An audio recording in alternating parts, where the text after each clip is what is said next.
Hello and welcome to Augustine Classical Academy. My name is Nate Ahern. I'm the head of school, and it's my privilege to share with you a little bit about who we are and what we do as a classical Christian school.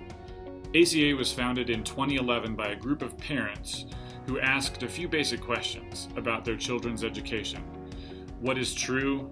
What is good? What is beautiful? And how can we share that knowledge and wisdom with those around us for the good of the world? Our kids, as they grow up, acquire knowledge, hopefully acquire wisdom. How are we equipping them to engage with the world in a God-glorifying, sacrificial, and active way? That was the impetus 10 years ago for what is now Augustine Classical Academy, a 150-student preschool through 12th school.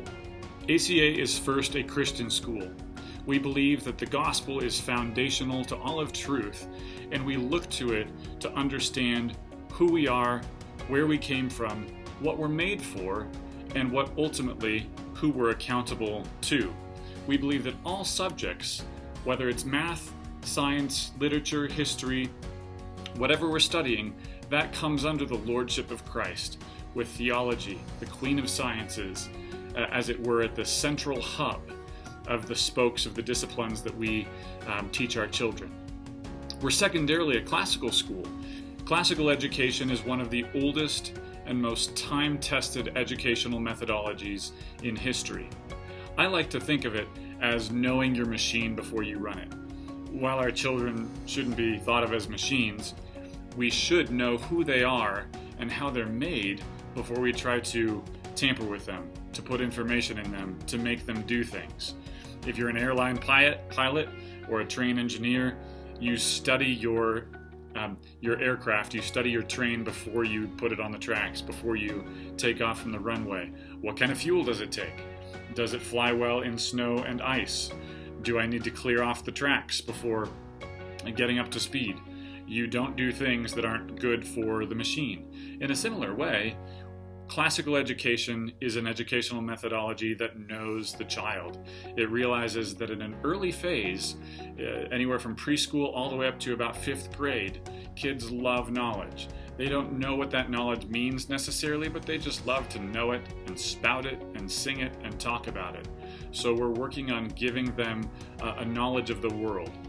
God made young children to delight in knowledge, and so we hope to make them delight in the knowledge that we give them so that later on they'll be able to understand it fully.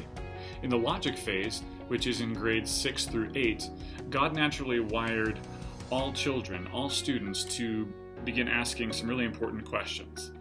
They're obviously asking a lot of questions prior to this, but now for the first time they're beginning to understand the consequences of the questions they ask.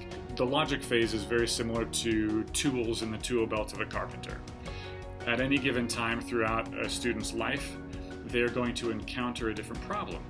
So in the logic phase, we're giving them tools in their tool belt and teaching them when and how to use those tools at the right time, and most importantly, how to keep them sharp, so that they're able to do an effective job in God's kingdom. A classical education in the logic phase teaches students how to ask those questions. There's a good way and there's an unwise way. How to not simply assert something that you believe, how to back it up with reality. Why do you think the way that you think? The rhetoric phase is the high school years. It's grades 9 through 12, and this is the phase in which students are really starting to wonder who they are. What is truth? Why am I here? And what do I love? So throughout all of the usual courses of a high school education, which we give them, we are also training them in terms of how to express themselves. This is what they naturally want to do already. But we want to train them in expressing themselves in a God-honoring way, in a way that reflects how God made the universe. We're trying to help them see, who are you in God's image? What is the world like? What are really beautiful things? What are authentically ugly things? And how do we think about those? How do we express ourselves in a winsome way? It's a very formative, very important, very wonderful time. So all of those things put together are a classical and Christian education, where we're seeking first to bow down to the authority of a loving and wonderful God who has made the universe and has wonderful plans for its future, and also to educate classically in such a way that gives honor and glory to excellence, to the fact that God says, whatever you do, do it with all your heart and with all of your mind and with all of your strength. Is education simply about grades, imparting information, getting into the right college, and getting a high-paying job? At ACA, we don't think so. While all of those things are wonderful and should be striven for, we think that education is something more. That God has a plan and a purpose for each of our students' lives along each of the 3 phases that they encounter in life. So we believe that God has designed children to love knowledge early on because knowledge matters. We can't selectively teach knowledge. We need to teach all of knowledge. We need to view knowledge as a great gift of God, particularly in His creation, how He has designed the world, and instill that love of knowledge in our children as a gift. In the logic phase, we believe that God has given students minds for a reason. And just like any tool can be used poorly, the mind can be used poorly or wonderfully. So we're training them to use their mind for God's glory. How do we solve a problem? How do we reach an unbelieving friend? How do we do very well in our businesses, in our careers? How are we great and influential politicians for His glory? That begins at the logic phase by asking the right questions and thinking in the right way.